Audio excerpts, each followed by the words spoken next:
Kali Linux, the premier operating system for penetration testing and ethical hacking, includes a powerful arsenal of tools specifically designed for phishing simulations and security assessments, enabling cybersecurity professionals to identify vulnerabilities and educate users about social engineering threats.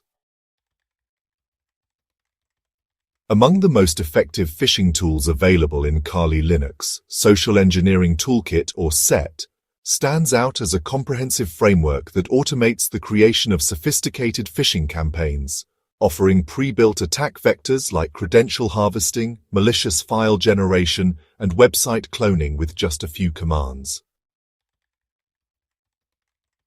SET integrates seamlessly with Metasploit, allowing attackers or ethical hackers to weaponize payloads that exploit human psychology rather than software vulnerabilities, making it invaluable for security awareness training.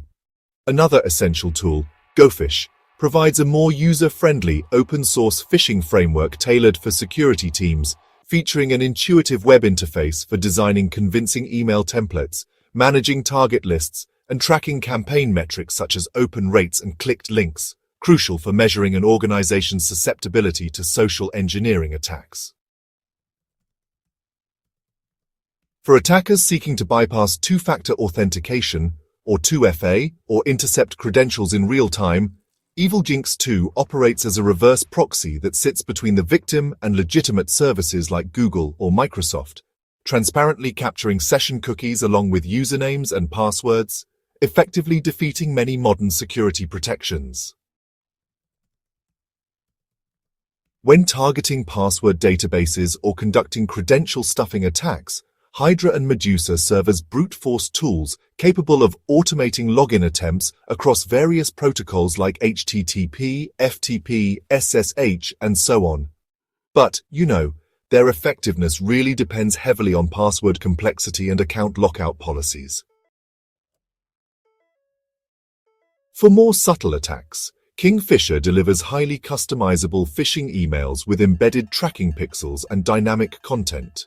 This enables security teams to simulate advanced spear-phishing campaigns that mimic corporate communication styles, complete with realistic sender spoofing and link obfuscation. Wireless phishing becomes trivial with Wifiphisher, which automates rogue access point attacks. It basically forces devices to connect to malicious Wi-Fi networks, where attackers can intercept traffic or serve fake login pages for captive portals.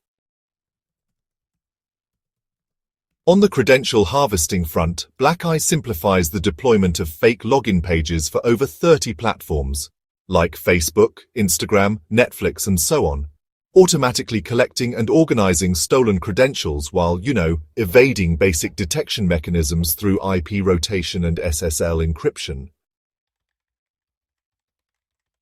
For phishing campaigns that require high levels of subterfuge, Zphisher offers a lightweight, script-based solution with pre-configured templates for banking portals, social media sites, and cloud services. It automates everything from domain setup, often using free subdomains, to victim redirection. Meanwhile, Shellphish, which is a component of the Social Phish Toolkit, specializes in cloning login pages dynamically and hosting them on compromised or disposable infrastructure. It often integrates with SMS spoofing services to simulate, multi-factor authentication prompts. At the network level, Responder performs LLNR and NBTNS poisoning, as well as SMB relay attacks, tricking Windows systems into revealing NTLM hashes that can be cracked offline or used in pass-the-hash attacks. This is, honestly, a technique that's particularly effective in corporate environments where legacy protocols still remain enabled. These tools, when you look at them together, really show how phishing has evolved far beyond simple email scams.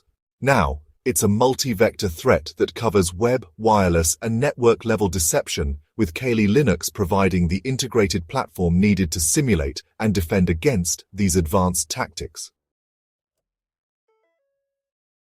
Understanding each tool's operational methodology reveals, why they remain so effective.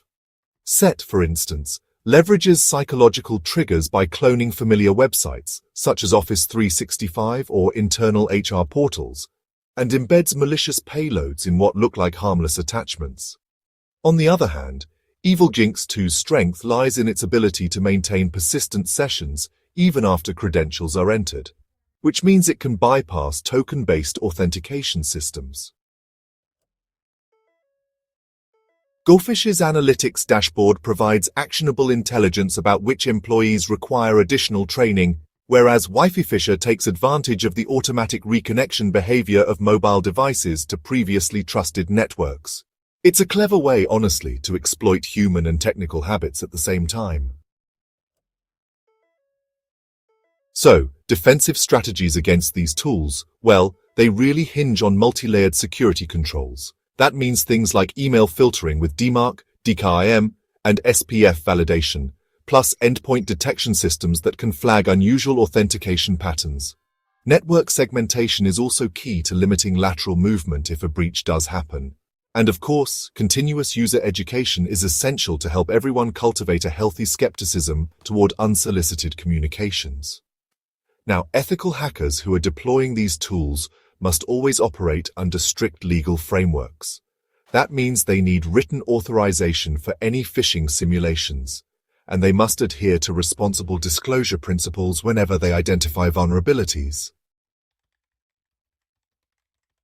As artificial intelligence and generative language models make phishing content, increasingly indistinguishable from legitimate correspondence, Kali Linux's Phishing Toolkit will continue evolving, incorporating AI-generated pretexts, deepfake audio and video lures, and automated vulnerability chaining to stay ahead of defensive measures, while providing the Red Team community with the means to stress-test organizational resilience against ever more sophisticated social engineering attacks. The ethical implications of possessing and, using these tools cannot be overstated. While Kali Linux distributes them for legitimate security research and penetration testing, their dual-use nature means they can easily be weaponized by malicious actors.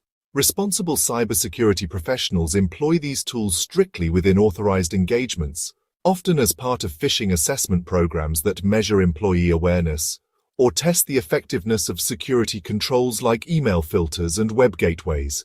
Legal frameworks such as the Computer Fraud and Abuse Act, CFAA, in the United States, or the General Data Protection Regulation, GDPR, in Europe, impose severe penalties for unauthorized use of phishing tools against individuals or organizations.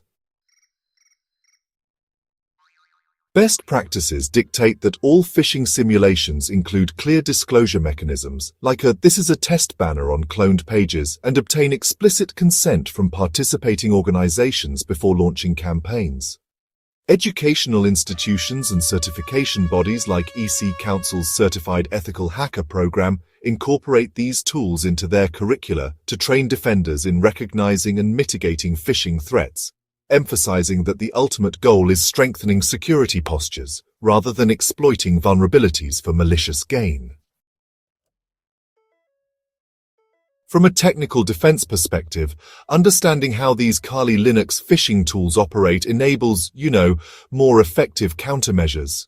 Evilginx2's reliance on proxy-based interception, for example, can be mitigated by implementing strict certificate pinning, HPKP, or using hardware security keys that prevent session hijacking. Set's dependency on malicious macros in Office documents is neutralized by disabling macro execution or using advanced email security solutions that sandbox attachments.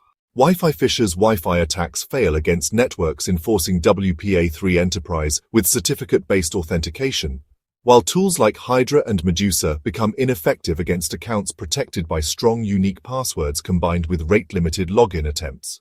Network-level defenses against Responder include disabling legacy protocols like LLMNR and NBTNS in favor of secure alternatives like DNS over HTTPS, alongside robust segmentation to contain potential breaches.